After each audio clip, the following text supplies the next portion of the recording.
ચલો, બહુ બધાની કમેન્ટો હતી કે અમે સેવ ઉસળ બનાવીને બતાવો, તો હું કઈ રીતે બનાવું છું એ તમને બતાવું.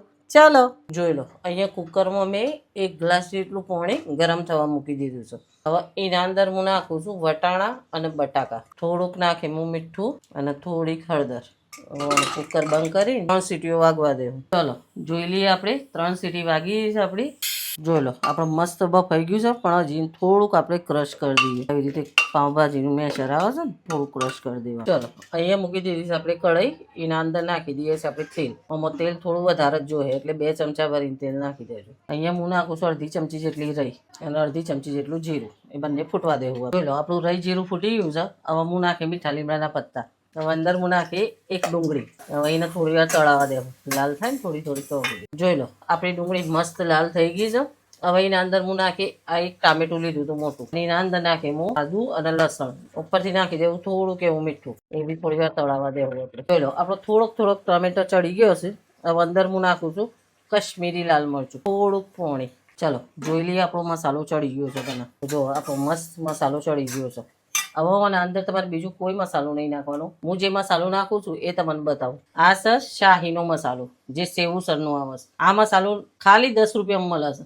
અને આ મસાલો તમારે ગમે તેની દુકાન પર, કરિયાણાની કોઈ બી દુકાન પર મળી જાય. અને આ મસાલા સિવાય આના અંદર કોઈ બીજો મસાલો નાખવો તમારે નહીં પડે. આ એક પેકેટમાંથી લગભગ 6 થી 7 જણો ખાઈ હકી એટલું તો બને જ છે. આ મસાલો નાખ્યા બાદ તમારે ગરમ મસાલો કે કોઈ બીજો એક્સ્ટ્રા મસાલો નહીં નાખવો પડે આના અંદર. હવે જુઓ, એ મસાલો નાખ્યા બાદ આ વટાણા બટાકા બાફ્યા હતા ને એ નાખી દેવું. હવે એના અંદર નાખવું આપણે થોડુંક પાણી, 1 ગ્લાસ જેટલું પાણી. અને મને થોડીક વાર ઉકળવા દેવાનું છે. એક વખત આ મસાલો લાવીને તમે ટ્રાય જરૂર કરજો. સુપર બને સોનાથી સેવ ઉસળથી. ઓના કોઈ પ્રમોશનના મને પૈસા નહીં મળે, હું તમને ખાલી કહું છું. ચાલો, ઉપરથી હું નાખી દઉં છું 1 લીંબુનો રસ. હવે આ મિક્સ કરીને અને થોડીક વાર ઉકળવા દેવું.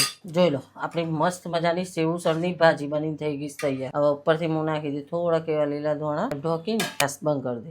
હું અહીંયા બનાવું છું છાશ. હવે એના અંદર હું નાખીએ આ શાહી છાશ મસાલા. શાહી છાશ મસાલા નાખું અને અંદર નમક બીજું કશું નાખવાની જરૂર નહીં. એટલી મસ્ત છાશ બને છે ને, બજાર જેવી છે. આ બી 10 રૂપિયાવાળું જ પેકેટ છે, કોઈ મોંઘું પેકેટ નહીં. બસ આટલું અડધી ચમચી જેટલું નાખી દેવું અને હવે કરી દેવું એને મિક્સ. તો જુઓ, અહીંયા હું લઉં છું સેવ ઉસળનું શાક. હવે ઉપરથી હું નાખીએ થોડુંક એવું ચવાણું. તમને રતલામી સેવ પસંદ હોય તો રતલામી સેવ નાખી શકો છો. અને ઉપરથી નાખું થોડીક એવી આ નાયલોન સેવ. ઉપરથી નાખી દેવું થોડાક એવા લીલા ધાણા. આપણું મસ્ત મજાનું સેવ ઉસળ બનીને થઈ ગયું છે તૈયાર. જોઈ લો, આપણું મસ્ત મજાનું સેવ ઉસળ બનીને થઈ ગયું છે તૈયાર. કોનો ભાવ હશે એ મને કોમેન્ટ કરજો.